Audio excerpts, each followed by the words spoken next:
What's up, BB Besties? I have a live feed update for today. Hey, BB friends, here's a quick update.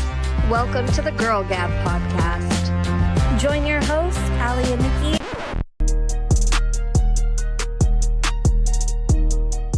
Welcome back to the Girl Gab podcast. My name is Allie. I'm with my co-host Nicolette, and we have a special guest today, sweet Kenney K from BB26. How's it going, Kenny? It's going unbelievable. I want to thank you two for having me on your podcast. I appreciate it. Keeping me relevant in some way, shape, or form.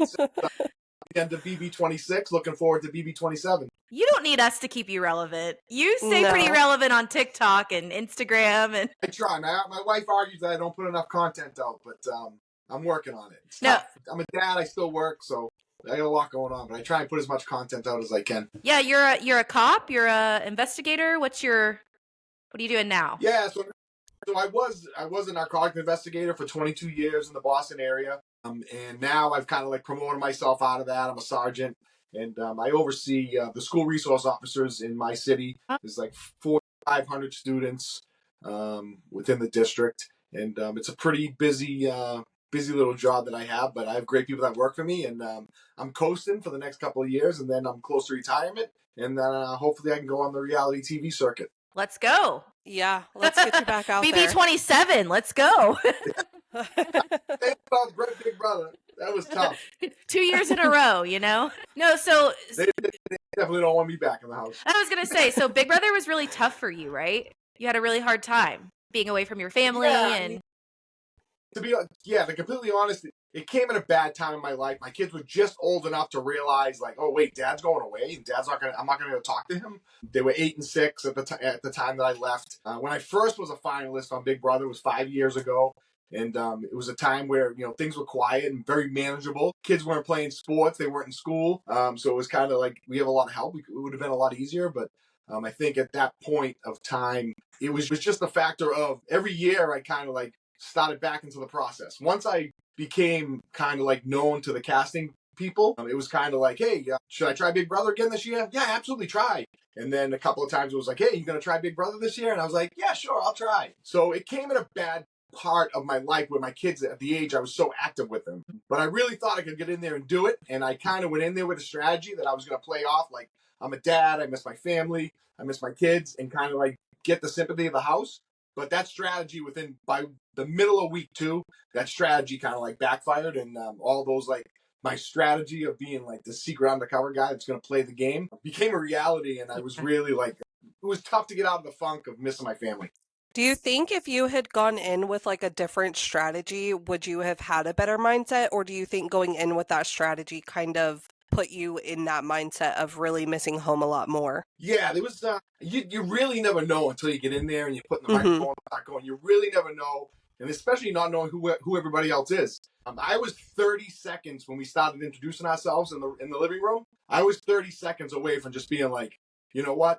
I'm a cop. I did this kind of work. Oh, wow. Like no one's ever done it before. Like everyone's kind of hid the fact that they were a police officer. Yeah. And I'm just gonna do it. And then my wife kept telling me, don't tell him you're a cop. Don't tell him you're a cop. Don't tell him you're a cop. So I was still the whole time in sequester weighing the pros and cons. And I'm like, if I tell him I'm voted out first, my wife's gonna have a fit. Like there was just so much.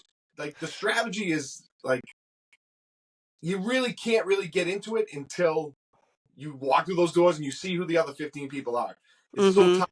I mean, I really thought the last 5 years I had it down. I'm a food truck guy. I know all the business left and right. But then you get in there and you're talking to kids that are 21, 22 years old that they don't know anything about food trucks, so they don't really care what I have to say. So that's kind of how it was. But I think if my strategy was a little different, it probably would have been better. The thing that really threw me off was getting nominated first on the first week. I was like, shit, this is absolutely not what I wanted. And I was shocked that Angela did it. So it kind of threw me off my game week 1. And I'm like, damn, I'm going to get voted off week 1. The old guy goes again. And that kind of threw my game off a little bit there too. But I adapted fairly good. My strategy at that point was try and win as many comps as I can. I came in second in that first veto comp, so I was really close to take myself off the block, and that might have changed things. And then obviously week 2, I took myself off the block. And then obviously week 3, I went home. Yeah, you mentioned the 21-year-old kids, but one of the 21-year-old kids is actually one of the ones that started sniffing you out first, Cedric, right? He was 22 or so, and he sniffed you out pretty quick because he had a military background, and he was like, I don't know, this guy, he seems like he might be a cop or something. Yeah. Me and Cedric kind of clicked right away in the house. It actually was a little bit of strategy for me. I was like, hey, if there's anybody in there, like, that kind of looks like my kids, especially if they were mixed, if they had interracial parents, I was like, this would be my good, way in. Yeah. And that was kind of like the first thing I said to him. And I was like, oh, wow, you really remind me of my son. You're going to make me feel good about being in the house. And we kind of bonded right away, me and him. And he really was a great, great kid. But I also knew something was up with him. I'm like, there's just something up. He's just too pure. He wasn't drinking. He always kept saying he doesn't drink alcohol. He wouldn't take it. Like, they try to give out Trulies and stuff. So the joke in the house was like, oh, he's 18 years old. He's the first person that's under 21. That was his thing. But I kind of always knew. I go, there's something else about him. I go, this kid is something else. Because when we had our one-on-one conversations, very intelligent, very smart. But when he played the house, he played off as this young kid and kind of played like goofy a little bit and like he didn't know things. And I kind of saw right through that. Yeah, I think he was a little smarter than he let on, right? He's a very bright kid. Yeah, so you said that it kind of hurt your feelings a little that Angela was the one that put you up the first week, because I think I remember reading in your pre-casting interviews that you were intending on kind of leaning towards, if there were any older individuals in the house, or parents especially, you were going to try, that was your strategy, to lean towards some of those people, right? Yeah, and we tried to work that in week 1. Even Brooklyn, Brooklyn was the one that was trying to get that going a little bit, especially when I got nominated. She was trying to say, hey, let's let the parents kind of stick together a little bit. Brooklyn played a great game. But Angela was kind of like, I felt it like day 3 or 4. I was like, Angela wants no part of me. She was very like, she wanted that young group of kids to like form a large alliance, and she wanted to take them. And she was a competitor. Yeah. She brought a lot of attention to herself. That was something I didn't want to do in the house. I didn't want to lay in the background, but I also wanted to be like very personable to people. I wanted to come off as a family man, come off as a dad. And I did that very well. And then my thing was, hey, I'll win the comps. A lot of people didn't know the first HOH comp. It was down to me, Angela, and Leah. And I didn't really want to win the first HOH comp, but when they said we had to nominate 3 people, I'm like, I got to win it, because 3 people are going to get nominated. Then there's probably going to be a 4th if someone wins the veto. So I was like, I got to win this thing. Yeah. Didn't show it. It was edited. So there was 2 rounds of the last one, and I blew it. I legit blew it. But before that round started, we pulled our chips, and I pulled 3rd. And I was like, wow, now I'm in a great position. So I took that opportunity. Everybody else was up on the stage. No one was really hearing what we were saying. And I said to Angela and Leah, I said, hey, listen, if I win this, I'm not putting either one of you up. And I would hope that neither one of you would put me up. And Leah was kind of like looking at me like, she was a little shell-shocked, but she was looking at me like, okay, yeah, I'm down with this. But Angela wanted no part of it, which was crazy to me because we were being pretty buddy-buddy up until that point. And I was like, we're excited for you. This is your dream. You're super excited. I see the big smile on your face. I mean, I was playing it up pretty good with her. So I was shocked that she put me on, especially after I lost it. I'm like still like baffled at how I didn't win that first HOH. I had to throw it 4 feet. I had to throw that disc 4 feet, and it just stopped about a foot before the line. It was crazy. It's interesting hearing that perspective, because from watching the live feeds at home, like from what we could see, and Renee probably told you they were terrible with us this year about cutting the live feeds a lot. So I know our perspective this year wasn't quite as accurate as it was in years past, but from what I was able to see, it almost looked like Angela also wanted to work with you, but then it was like you all just never were able to like have that breakthrough moment, because she had one perspective on how to play the game, like you said, you had a different perspective. But I don't think they gave you justice then on, I don't think we saw you having as many conversations on the feeds with people as we saw Angela having, So I think that you didn't get justice in that area then. Yeah, I definitely I regret not having more conversations. My wife kept a notebook of things that I did wrong. I love that. I love that. One of the first conversations me and my wife had when I came back, and she was like, there was a morning you had your coffee, you were in the kitchen, and T-Core was trying to talk to you, and you were like in a zone. And I'm like, I remember that. And I believe like T-Core was trying to bring me into that little group with her and Chemo, because I loved Chemo. Chemo was a great, great dude. He really like put his arm around me when he knew I was having a bad day. He was the one that really was like, hey, let me just bring you in. And I'm like, I get it. But I was kind of like, in a way, like, I don't want to ruin anybody else's game when I was having those bad days. And I knew I could rely on Tucker, and I knew I could rely on Cedric for the long term of the game. And it just didn't work out. I do regret not standing up for myself at the eviction night, because I really think I could have. I'm a pretty good talker. And I'm pretty good on the spot, and I thought that would be a good part of my game. But being so close to that door 3 weeks in a row and being like, it's so bad to go home to my kids, like so stupid to think that way in the game. But when you get yourself in a funk and you get emotional, you can't. I just couldn't snap myself out of it. But T-Core was trying, and I love her to death for trying, and I appreciate the fact that she was trying. My wife, she reminds me to this day. Every time she sees her TikTok, she could have been your person. She could have been your person. Yeah, so we're calling this segment that you're on Waffle Wednesday, and we're talking about some of our favorite chaos creators. And you mentioned being on the block. You were on the block next to Tucker, who's actually the chaos creator we're going to talk about on this episode. But speaking of waffling, one last thing I want to touch on with you is that you did waffle. You started to mention this, but you did waffle on whether or not you kind of wanted to go home almost, right? Like, and there was a lot of debate. I'm sure Renee told you, but there was a lot of debate online. Is he being serious, or is this a strategy? So this is your opportunity. Tell the world. Were you really waffling, or was it a strategy? Yeah, it was a strategy at first. Like I said at the beginning of the interview, it was a strategy. Like, that's how I was going in. I was going to play off the heartstrings of some of them, and it just got real. I told my wife every night at 5 o'clock I was going to talk to her on the live feeds and talk to the kids. Obviously, they can't talk back, which made it very difficult. Huge mistake. I never should have did that. Really? Because it got emotional, because I didn't talk to them once on the live feeds. They don't tell you what cameras are live. And they bounced the cameras around, and I was pleading. I was like, please, just tell me what camera's live so I can just do this once and get it out of the way. And they'd just laugh. They'd be like, no, we can't tell you what cameras are live. Like, just have that. So I would do the living room. I would do the kitchen. Those were the two big areas that were on a lot. And then I would try and go to the bedrooms where I was sleeping. And if the camera started following me, I was like, okay, this camera's probably live. And then I would just do a fourth one. I'd do a second bedroom. Just because I just wanted to make sure that my family knew that I missed them, which in retrospect, if I knew that, the game could have been completely different. But that's the mind game of Big Brother. For sure.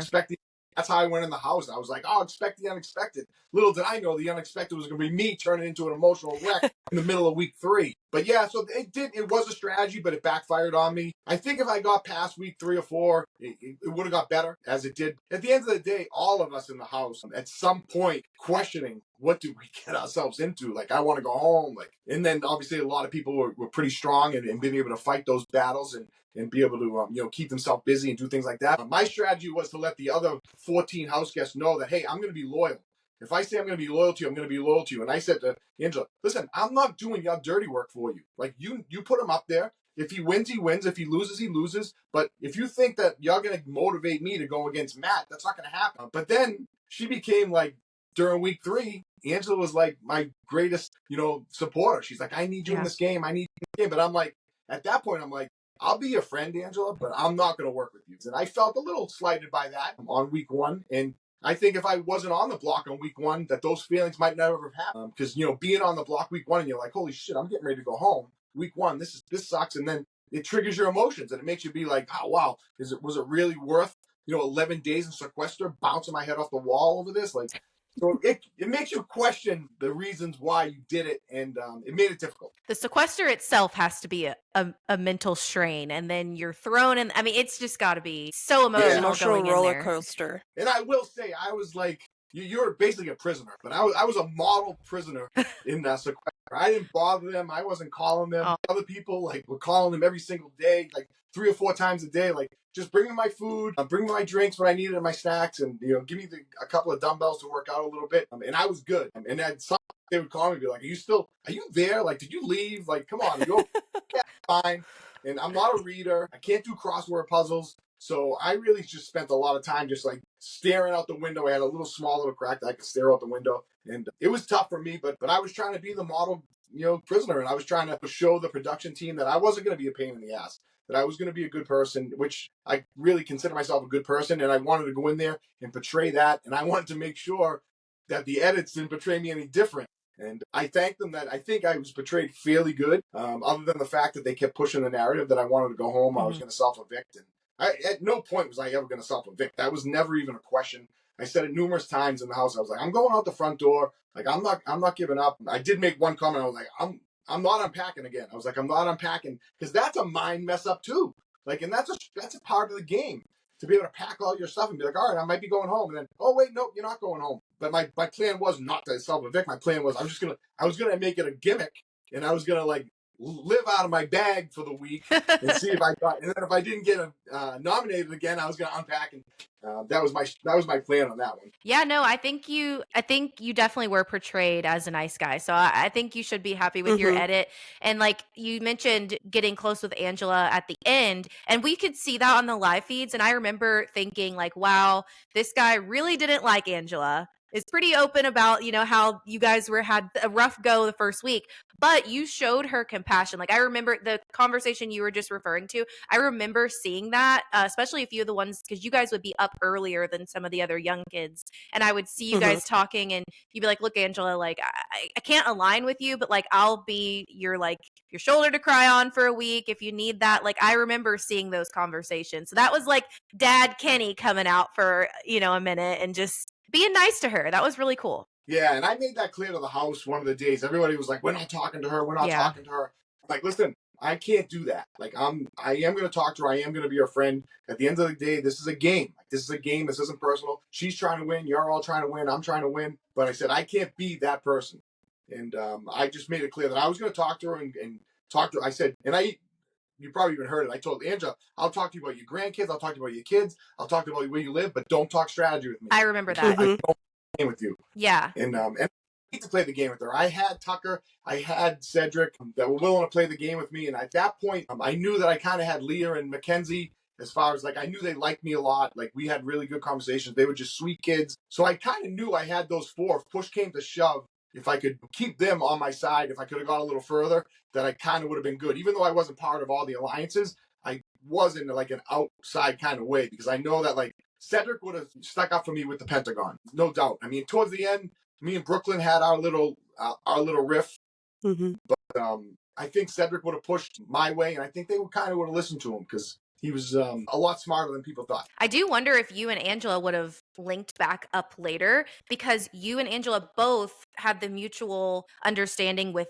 Tucker. So, Tucker was a chaos creator for us, and that's what we're going to talk about here in a second. But you were pretty close to Tucker. Like, you had a hard time anytime you would have to potentially campaign against Tucker. You had a hard time doing it. And yeah, I knew going in that week, I couldn't campaign against him at all. But even week one, when we both realized we were from the Boston area, we kind of made that connection. And then when he was like being a have-not, I was like, I'm not going to volunteer to be a have-not. Let me stay away from him a little bit, so that the house doesn't really like see that connection. But we had an understanding, like, we're going to try and maybe stay away from each other, but we're still going to have allegiance to one another. And that was true right to the end. And the worst case scenario was Tucker being on the block with me. In the last, when he ended up using the veto on Angela, and then we went the next week and he was in the AI arena with me, I knew that I couldn't, I knew I couldn't win that AI arena. It was Tucker, Quinn, and myself. And we wanted Quinn out. I kind of was like wavering back and forth with, I knew Quinn had everything lined up for himself, but I knew I couldn't win because Tucker was gone. I couldn't, and that was my last, really person that I knew that I could rely on in the house was Tucker. Cedric, I really didn't think I could rely on completely. I knew he was my friend, and I knew he would stick up for me, but I knew Tucker could win comps for me, and Tucker would use the veto on me because he already used it on Angela the week before. I knew that.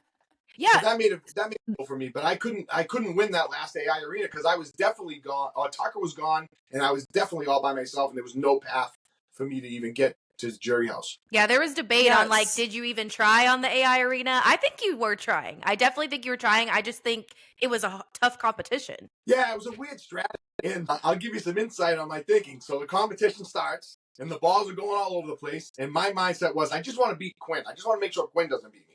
And I'm grabbed a couple of balls, and I looked over, and Tucker was sitting on the ground. And I said to myself, shit, he's throwing the comp. I thought Tucker was throwing it at first. So I'm like, oh shit, now I'm like already 30 or 40 seconds in. So now I start scrambling to try and win the comp. And then as I'm putting the balls in, I look over, and Tucker's like got 8 balls in his like little pouch, and he's like bouncing. I'm like, damn, that was a smart strategy. Why didn't I fucking think of that? And so like, damn. But then it was too late. Yeah. Tucker like threw 8 in.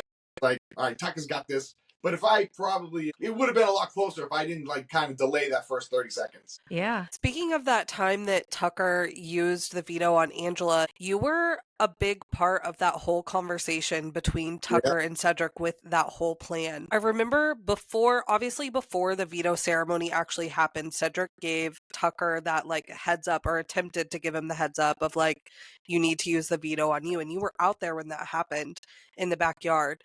What were you thinking when that conversation between the two of them happened? Did you try and also tell Tucker to like use the veto on himself? Did you still think it was like a good idea to follow through with the plan? Like, what did you think about that? Because that's one of his biggest chaos moments of the season, honestly. Yeah, so just to backtrack a little bit. So how that happened is me, Tucker, and Cedric started the Shake 'em Up crew. We're like, let's just give this a name. And we were like, because me and Tucker would talk all the time. Let's shake things up. Let's do stupid shit. And obviously Tucker did a lot of crazy stuff and chaotic stuff. Cool. But that was kind of like the thing. That's why we called it the Shake 'em Up crew. Let's shake things up. Let's make people think. Like, let's cause some chaos. And we were all for that. And then I was in the pool, out by the pool. And it was like the only time me and Quinn were all by ourselves. Quinn was in the pool. I don't know if any of the live streams caught this. And I'm like, I go over, I'm like, and I was having that week was a tough week for me. But it was one of those moments where I was like, all right, let me see if I can get Quinn on board with me here. Let me just take a shot. Like, I didn't think I had a shot to get him on. So Quinn's in the pool. I go, Quinn, you're a BB super fan. What am I doing wrong, man? How come I couldn't get you to like align with me? And he got me hook, line, and sinker. Like, he slapped the water. He was like, oh, Kenny, I've been waiting for you to say this. That'd be great. So he kind of like hooked me in. And he was like, yeah, why don't you talk to Tucker and we'll try and get things going. And now when my head got big, I'm like, holy shit, I just made a play. Like, I just made a big brother play. Like, people are going to talk about this. This is going to be great. So I like get to Tucker. I'm like, hey, Tucker, you're not going to believe this. I just talked to Quinn and he wants to like to do an alliance with me, you and him and Cedric. And maybe we can bring Cam in on it. And that is what threw Tucker off. Tucker was like, what? What'd he say? So I told him, he was like, Kenny, you know I'm honest with you. He said, Quinn's already in an alliance with me. He's already in an alliance with Cedric in the on. He's already in an alliance with Chemo and T-Core with the underdogs. And he goes, and he's in an alliance with me from the Have Not room. He's in 5 alliances. And he's asking you to do another alliance with you. So that is actually what threw Tucker, I think, for a loop. And he was like, we got to get rid of him. He's trying to work with everybody in the house. Like, and no one really wanted to like go with that. And then we were up. It was Cedric's HOH. We were in the HOH room. Me, Cedric, and Tucker. And we were talking about it. And Tucker's like, hey, listen, I want to put him on the block. Like, I'm going to use it. Cedric, put him on the block. Then Cam came in. And then I forget the ballers. We called ourselves the ballers. Yeah. We like came up with this thing. But I knew, like, Cam, great kid. But I knew, I was like, Cam is not, like, Cam's failing this. Like, Cam's not feeling what we're putting down. But Tucker was so focused on getting rid of Quinn, which was a great idea. It should have probably happened. It would have changed everything. And it's probably my fault in a way that it didn't happen.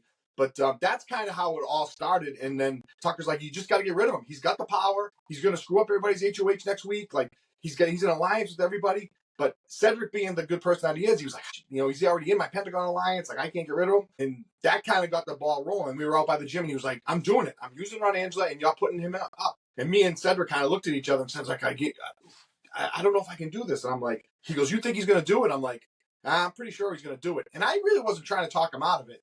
I played off like I was shocked. It was like one of my best acting things. I played off like I was shocked, but I knew he was going to do it because there was no talking him out of it. Anytime I said to him, I was like, do you think this is the right play? This is the right play. He'd be like, this is the right play. We got to get rid of him. He's got the power. He's getting in alliance with everybody else. We got to get rid of him.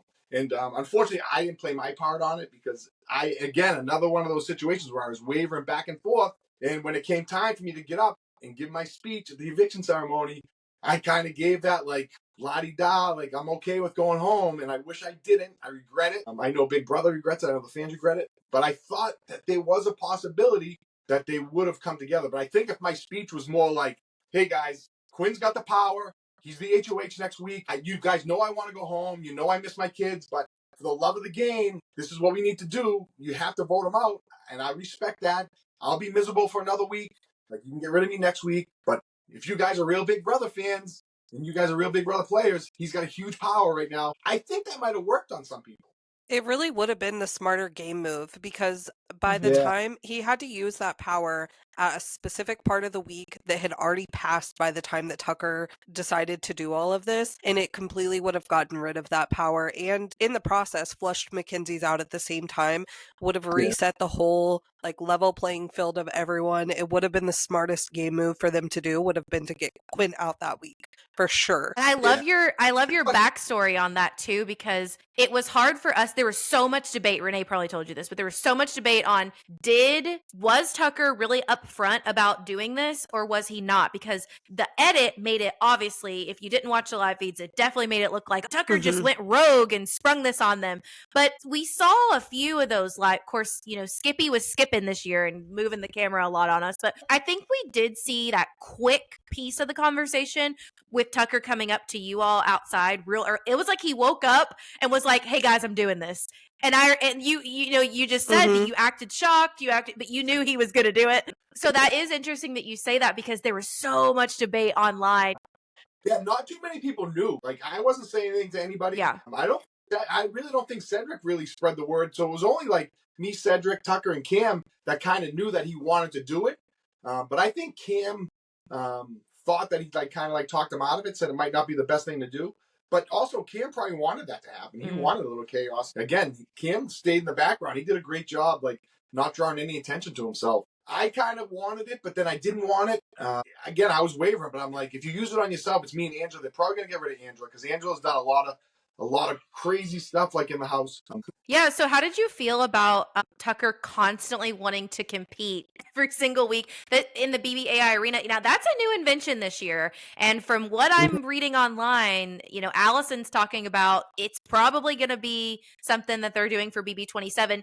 Maybe not call it BBAI arena, but they're definitely going to incorporate that live game. I liked it. I don't know that it panned out the first couple of weeks the way that, because I saw Julie, she was like, guys, go have conversations. And you guys were just like, it was like no one knew what to do. It was alive, but I think after a year of it, I think they'll perfect it. And I do think that the BBAI arena twist is going to be really cool if we have that again. And Tucker, I think, is a big reason why they're bringing that back because he wanted to compete. He wanted to shake things up. You called your alliance the shake up. I mean, I think gave everybody heart palpitations, both in the house and at home. For sure.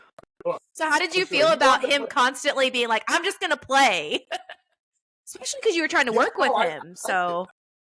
I kind of was, during week 1 when I was like, okay, now I 100% get to play in the veto. And then the second week, I'm like, I 100% get to play in the veto. I kind of thought to myself, like, well, shit, if I'm only here for a little while, then let me play in as many comps as possible. There were people in the house that didn't want to play in any comps. They were like, I don't want to play in the veto. I don't want to play in the arena. I just want to, hang back. But I think me and Tucker were similar on that aspect. We were like, hey, I'll play as many games as I want. And then when I won the second veto, I was like, all right, this is what I needed to try and get my mental state back. Like, all right, I'm in the game. But then you go 4 days of doing nothing, and you're like, what's going to happen? And I don't have anybody really to talk to. I don't have someone my own age or someone that's having the same feelings as me to bounce things off of. That's kind of what made it sound. But Tucker, what you saw is on any part of the show is exactly who he was. Really? Super entertaining, a good, clean, fun, good-hearted person, and was ready to make any crazy move that he could. And I don't think it's definitely not, it wasn't like he was put on a show for TV. That's who he is. I've hung out with him. We've done other things after the show, and we've hung out, quite a bit. And that's who he is. And he's about to have a good time. And he's kind of more similar to me. I was very laid back in the house. All my true friends, when I got back, they were like, who the hell was that in the house? Hey, that wasn't the Kenney we know. That wasn't the life of the party. And I'm like, yeah, you just don't know what's going to happen when you go through the other side of the door. I go, it was tough. I just don't know. I think I remember you posted a video pretty soon, or maybe it was a live right after getting home.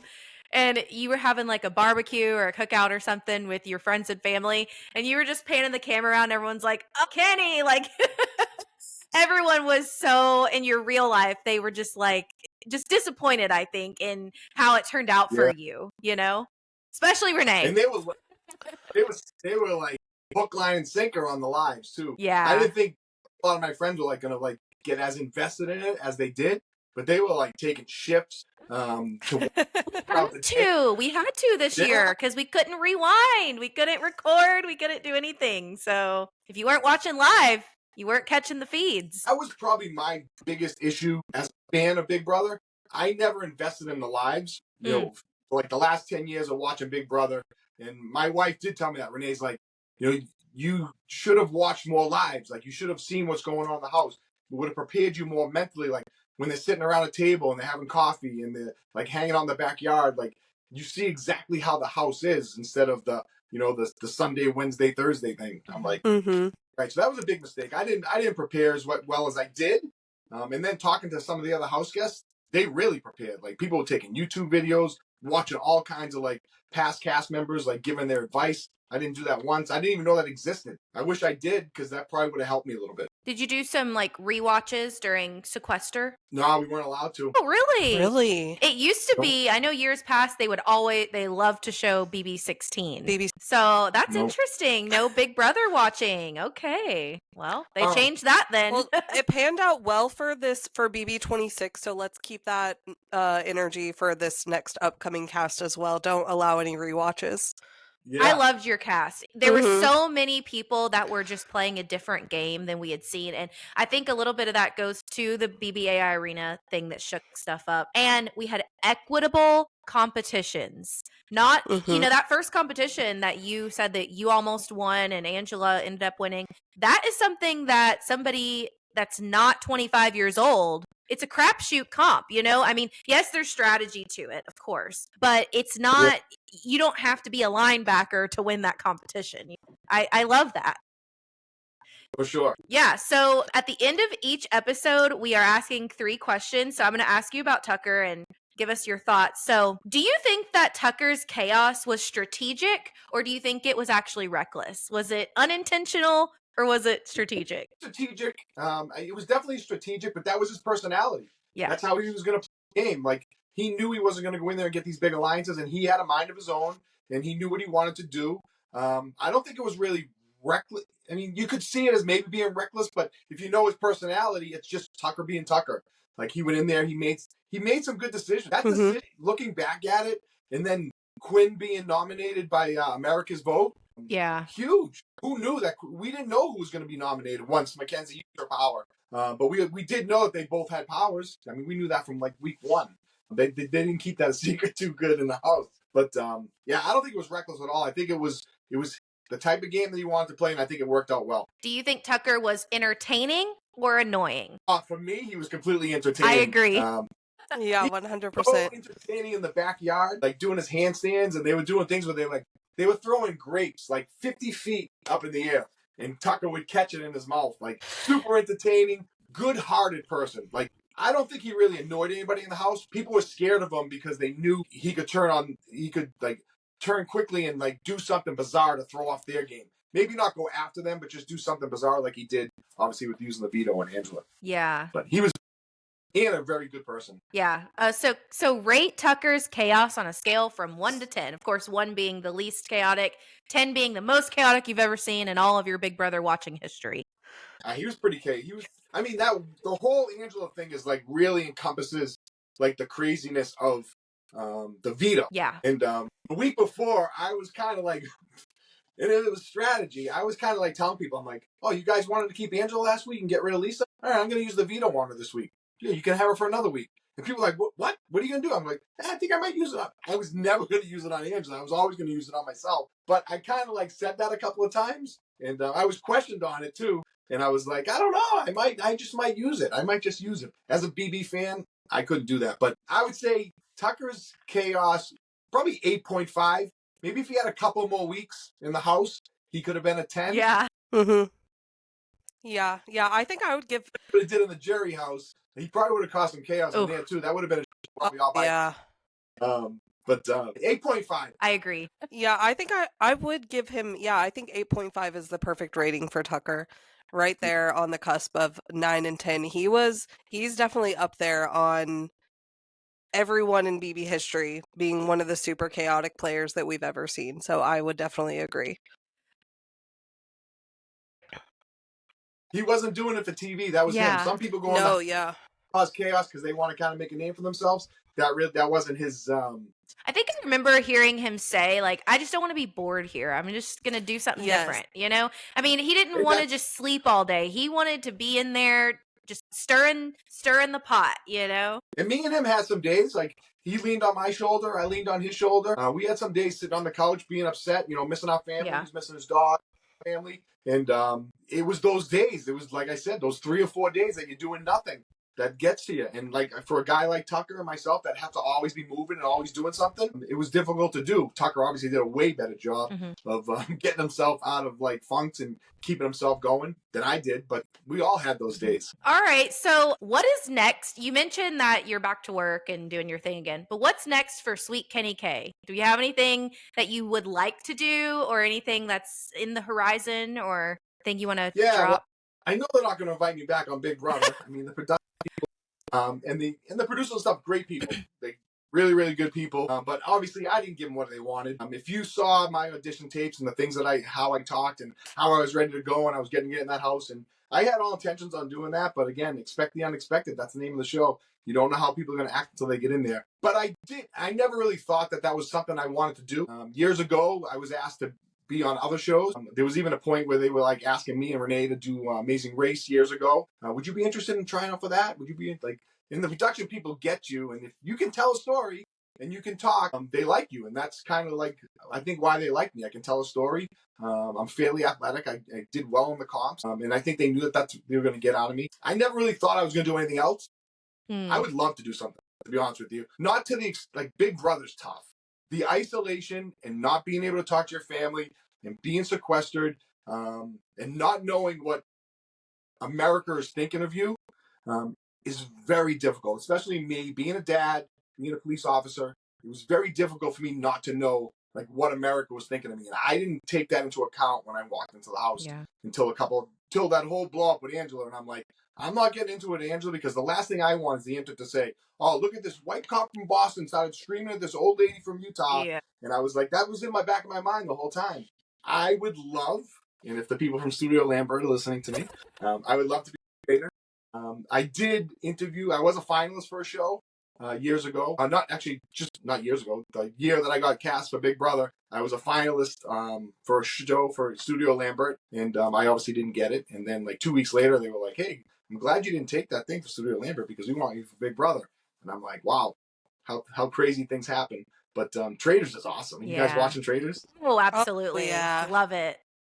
We're big Traders people. I love the concept. I love the quickness of it. Yeah. That's the whole thing is I love the quickness. Every day you're doing something. So I think I would thrive on a show like that, depending on who the rest of the cast members are. So that would be the one show that I would like to try and do. So my friends at Studio Lambert. That's interesting too that you mentioned the quickness because some people are good at the long game and some people have been good at the short game. Like I would say, like for example, Derek on Big Brother, he was great at the long game, but when he was thrown on this last season of the Traders, I think it was challenging for him because he only had so much time to convince people of what he needed to convince them of. But I mean, you probably can speak on it as a cop. He was really good at that, planting those seeds for the long game. Yeah. I mean, it's been 10 years since he's been on. Also, yes, too, right, yeah.